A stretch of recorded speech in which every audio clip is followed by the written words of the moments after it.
भगवान श्री योगी रामसूरतकुमार की जय। सर्वं योगी रामसूरतकुमारार्पणमस्तु।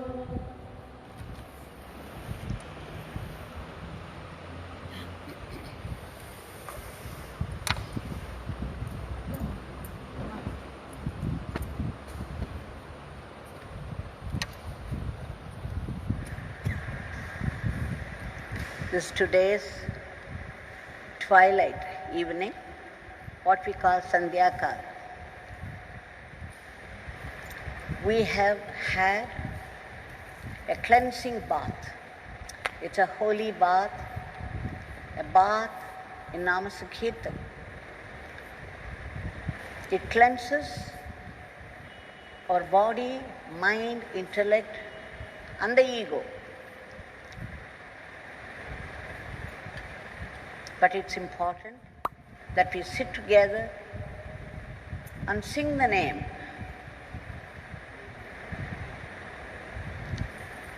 Every Nama Sankirtan session is a definite holy bath, what the Christians call baptism.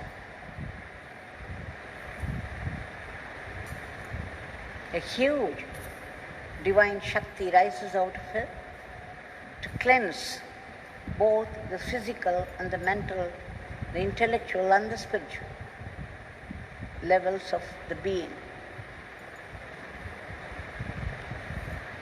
But then, when you go on putting the money in the bank, if it's a small amount, say 100 rupees, it takes quite a bit of time to accumulate to a conspicuous amount. Like that, the Nama Sankirtan also, as we go on adding more and more and more, in the initial stages, it may not show up as something considerable. But after some time, you will know. You will be stunned to know how much you have done. So after this holy bath, in the Nama Sankirtan, we shall now take a bath in the ocean of His Leela, the ocean of His grace.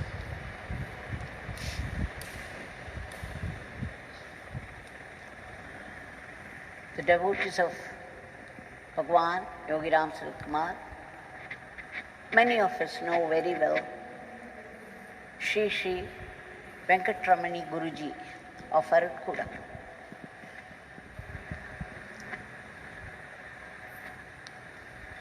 He reads the palm leaves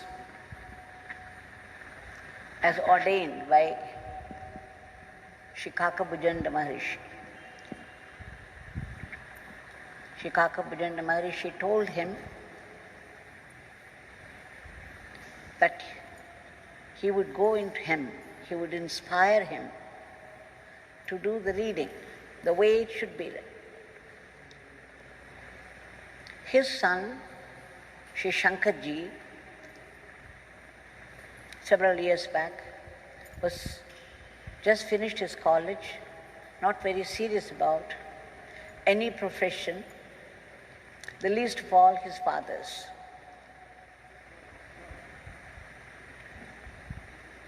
He had his own ideas about what to do. When he visited Bhagwan, Bhagwan asked him about his father's reading the palm leaves. And what about you? You are the son? He said, Swami, I don't want to do that. My father is doing with such divinity and sincerity, and still there are people who criticize him. Then what's the point? I don't want to, I'm not interested. Then Bhagwan said, my father tells me that in this whole world there is no one else to do this palm reading except you. Do not think that you do not know anything about it. All that will come. But you have to do it. You well deserve it. My father says so. He sent him for a parikrama round the mountain Arunachala. Then after he came back again, Bhagwan said that it was his lot to do the Palmyra leaves reading. He said, as soon as you go back home, you go round your parents, prostrate before them, and tell them that I have said so. Shri Shankarji did that. And then they waited for 2 or 3 days from some indication from Shri Kakabhujanda Maharishi, who lived several thousand years before, a great sage, steeped in Ramayana.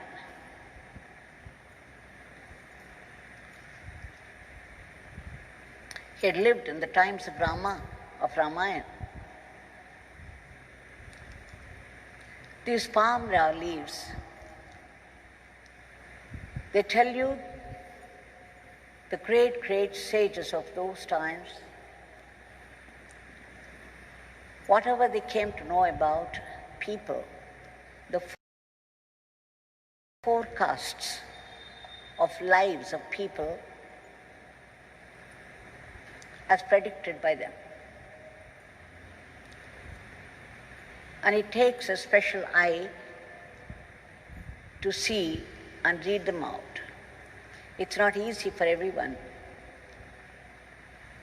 They should be well trained physically, mentally, spiritually for being able to read out the Palmyra leaves, where the forecasts of people have been inscribed by the great rishis of the old. So waited 2 or 3 days, and after that, Shikaka Bhujanda Maharishi said, before anything, you need the grace of Lord Ganapati. So you worship him. So promptly, Shri Shankarji came back, went in search of Bhagwan, who was found there in the temple. And Bhagwan was seated there in front of this there is a Muruga shrine, Kambatti Elena. So when he went there, some lady had brought a packet of dates. And there were so many flies sitting over that. Wouldn't leave. But she offered it to him. That was her offering.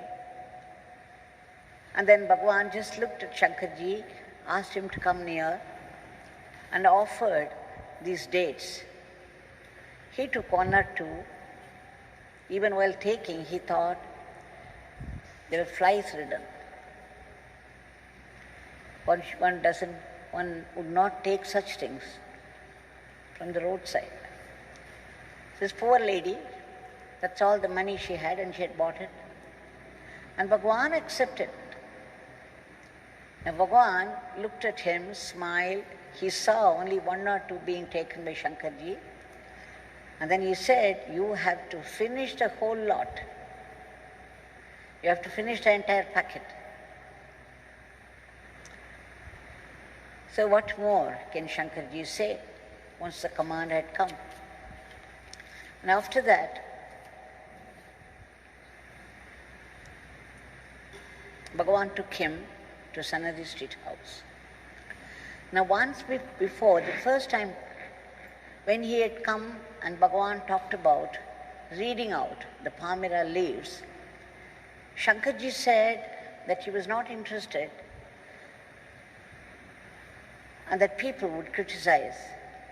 Then Bhagwan said to him, you see, when Sri Rama came, he was criticized.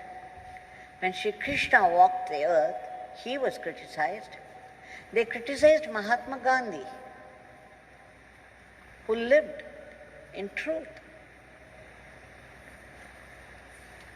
Now, when people are praising you, do not think that they are praising you. When people are criticizing you, do not think they are criticizing you.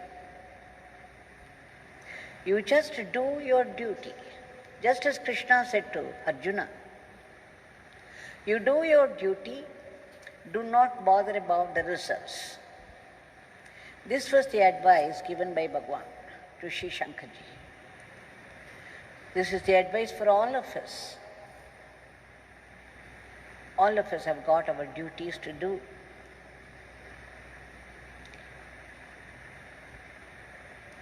Now Shankarji had come again, and Bhagwan took him to Sanadi Street House, and after he heard about all that was given by Shikakabhujana Maharishi, in fact, in the temple, he took the hand of Sri Shankarji and went to one or two places where he saw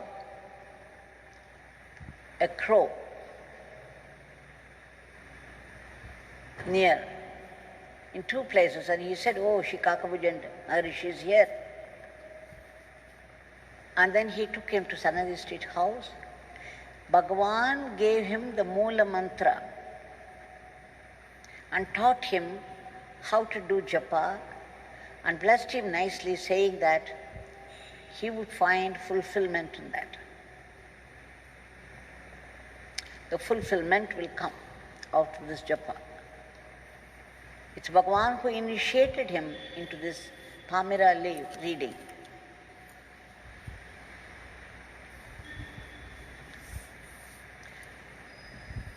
And so he started to do the japa, just as Bhagwan did. He's still doing it. And then the night,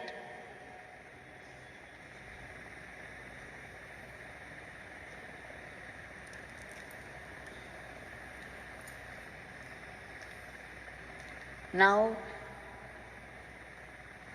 instead of Kakabhujana Maharishi, Shri Agastya Maharishi, it is he who came into him, who comes into him every night, even now, every day, every night. Shri Agastya Maharishi flows through him. Shri Shankarji doesn't even read from the Palmyra leaves. The words flow.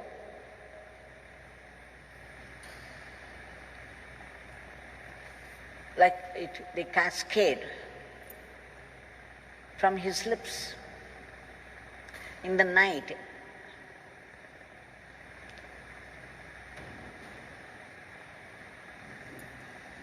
So these are all some of the dimensions of Bhagwan's inspiration, that how he has touched the lives of people at different dimensions, brought out their best.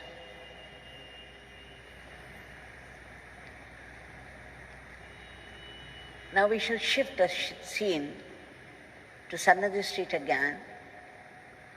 Shri Ganeshan of Ramanashram had taken Shri Ilayaraja to Sannadhi Street house. They were seated in the veranda, and as soon as people came to know that the music director, the popular music director of Tamil Nadu had come, the place was flooded with people. There was a lot of jostling and people competing with each other to come forward to have a glimpse of their matinee idol. Bhagwan kept smiling, seeing all that was going on outside, and then he instructed Shri Ilayaraja to go give darshan to those people. Naturally, Shri Ilayaraja was feeling shy. He was feeling very embarrassed. He did not want to go and give darshan, as Bhagwan put it. Then Bhagwan started to make fun of him. He said, "You are Raja, you are the king. I am a beggar. Now people are all waiting there for the darshan of the king. Please go, give darshan to them." So Ilayaraja had no other go but get up, go to the door, and he began to manage those people in his own way. Now, after he finished his job, he came back promptly and sat there opposite to Bhagwan. Now, there was a lady who was standing there outside with the crowd. She was crying. And Bhagwan saw her. Bhagwan knew her. It's not that Bhagwan sees people and knows. Bhagwan simply knows.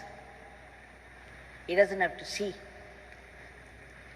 He said, "Ganesha, Nagamma has come from the ashram." She was the sweeper of the ashram.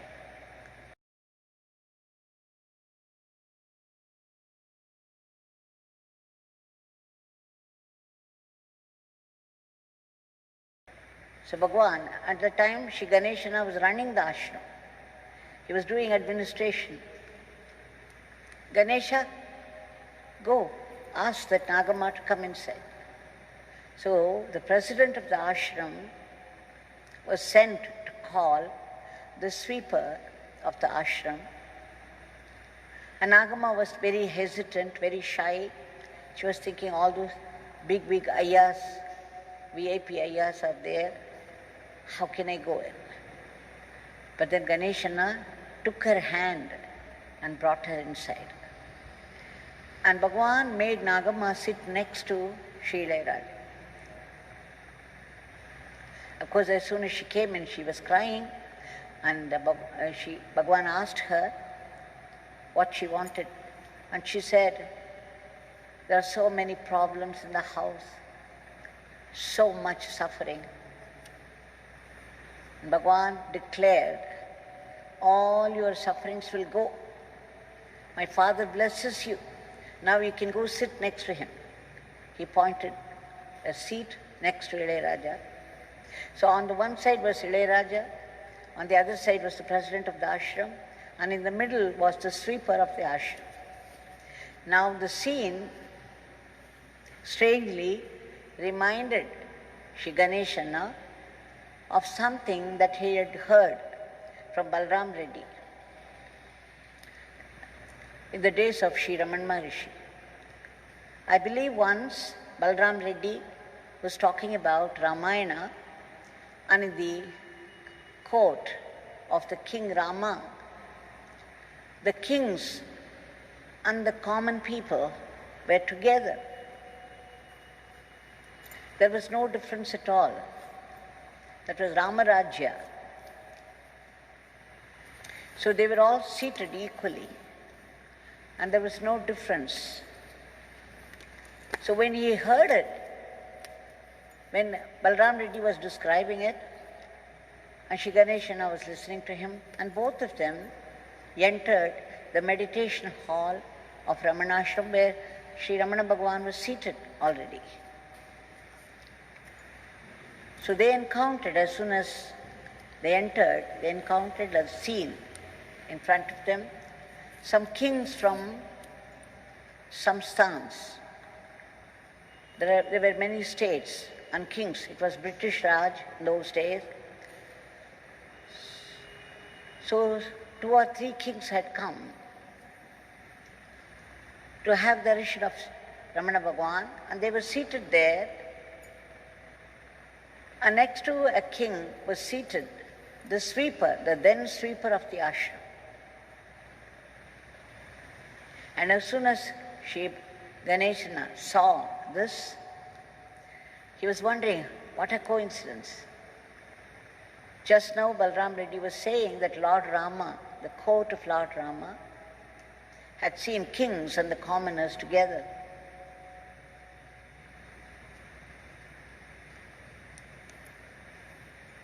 And here he saw something very similar happening in front of Ramana Bhagavan.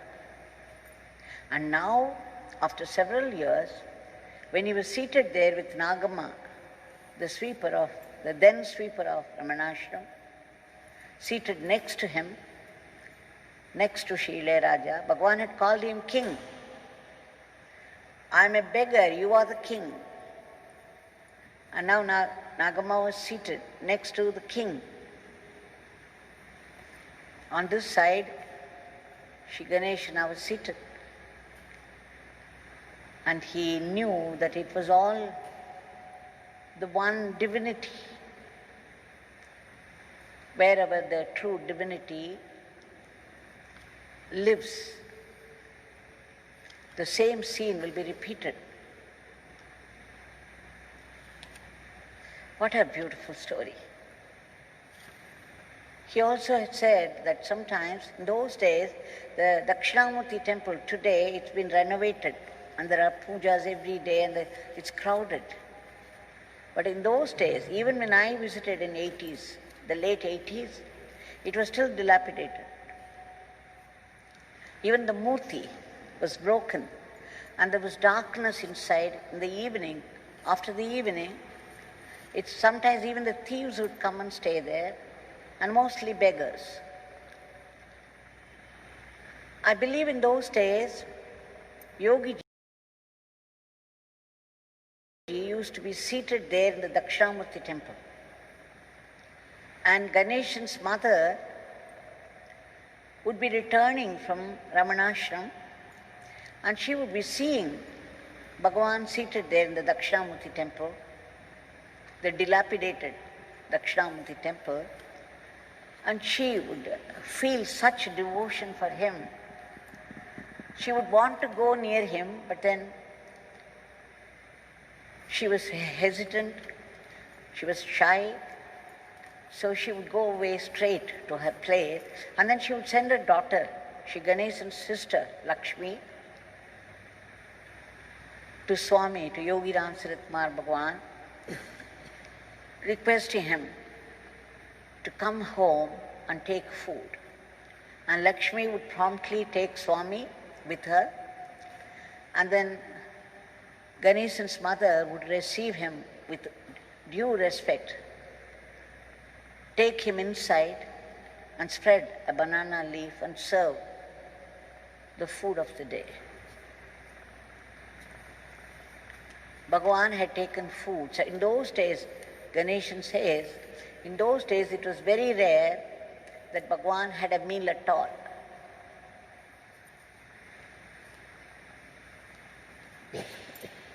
These stories give us a glimpse of Bhagavan's life.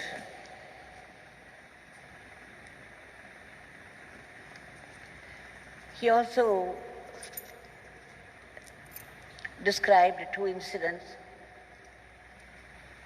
There was one Damodaran, who was skin and bones, who had Parkinson's disease.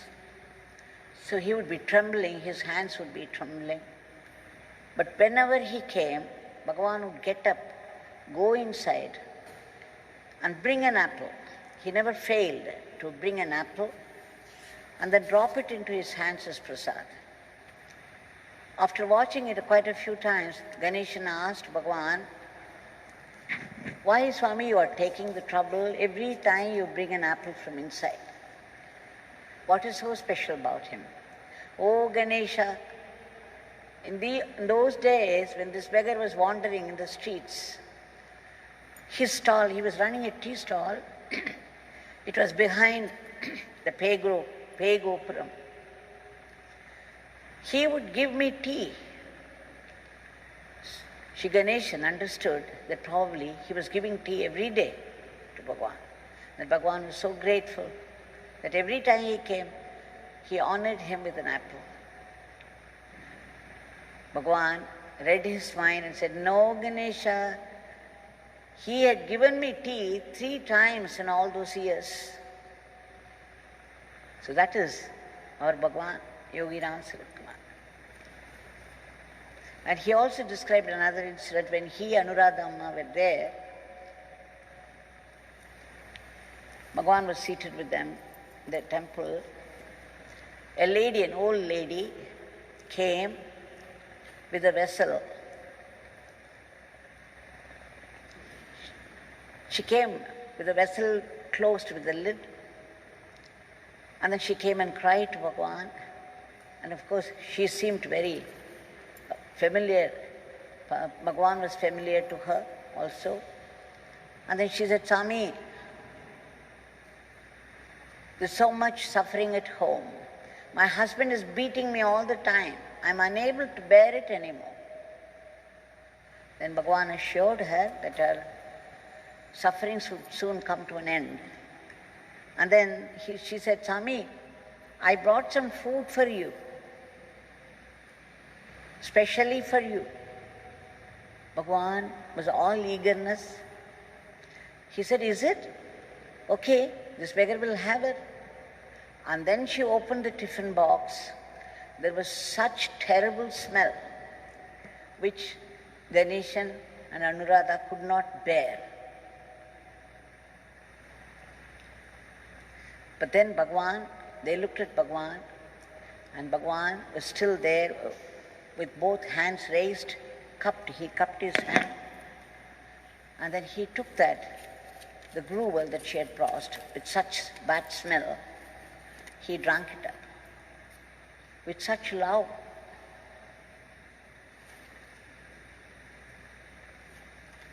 And then after she left, Bhagavan said that sometimes she would bring this food for him when he did not get anything at all.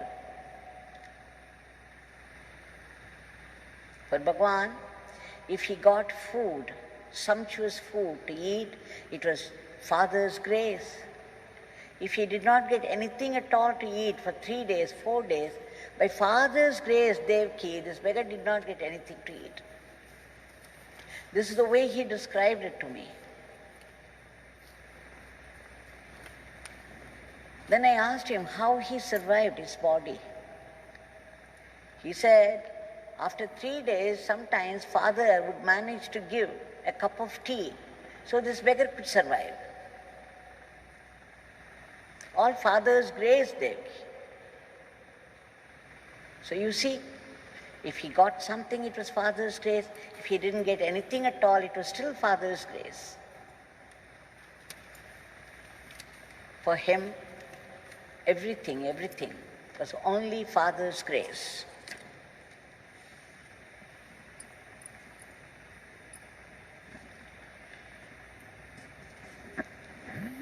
This reminded Ganeshana another scene that in Ramanashram, it was some Deepavali function day, and people had brought all kinds of sweets and snacks.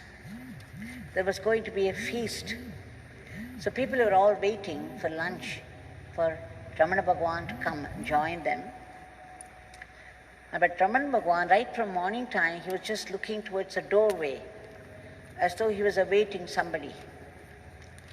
And he was. Around the lunchtime, before he went to the kitchen, dining hall, this man came in. He looked like a villager, and he had brought a vessel with him, carrying something. The same scene repeated. He said, "Swami, I brought something, I brought meal for you." It was once again some gruel. And Ramana Maharshi was waiting for it from morning. So as soon as he came, Ramana Maharshi stretched his hands for that, and then those people around, they were waiting for him to come to the dining hall. There was a feast waiting for all of them. So they gently reminded that the lunch was waiting. Ramana Maharshi said, "I'm having my lunch here. You people can go in and have your feast. This is my lunch." That man had walked all the way from the village carrying this food just for Ramana Maharshi. And Ramana Maharshi knew he was coming and he was waiting. So once again, to Shri Ganeshana, that the divinity, Ramana Maharshi used to say, there is only jnana, there are no jnanis. Meaning, the supreme power, the supreme God is only one. And the containers, the content is the one, same, but the containers, they don't exist in the eyes of jnani. So it's one is Ramana Maharshi, the other one is Yogi Ramsuratkumar, yes, but they behaved the very same way. They dealt with people in the very same way. Why? The same divinity, the Purnatva, the same. Now that Bhagwan is here right in front of us, with his hand raised in benediction. We shall appeal to his boundless compassion, the compassion that he showed to Damodaran, to that lady with the gruel. Bhagwan, we are in dire need of